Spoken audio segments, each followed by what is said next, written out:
Manish Sharma.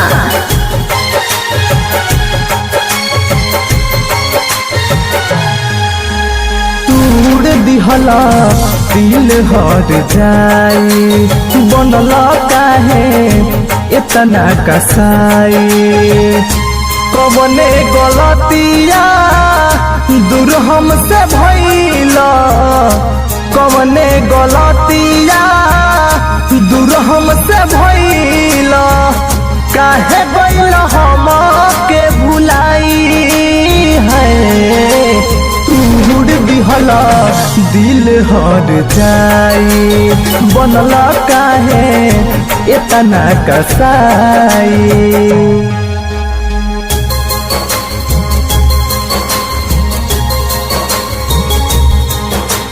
Mix by Ganesh recording studio Mairwa.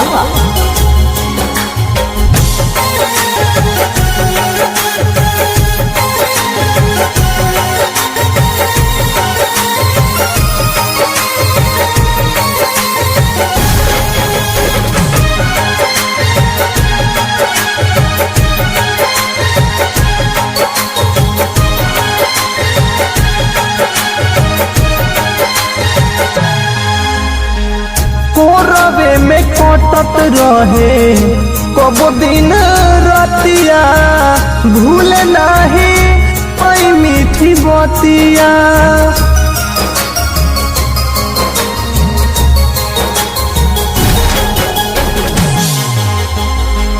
सुन सुना ये जान ठीक नहीं कोइलो तुहरा बिना कुहू के ना छतिया टूटला रमान तू हो गइला पराया हमारा के गइला ठुकराई है तूड़ दिहला दिल हर जाए बनला काहे इतना कसाई।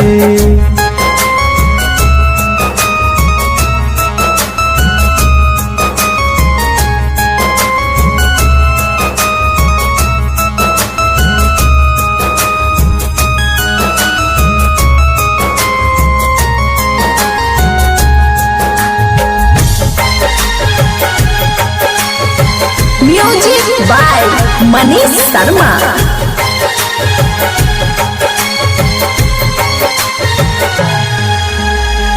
नेहा सिंह के बुझला नहीं दिलवा के दुखावा छीन लिहला जिंदगी के सुखावा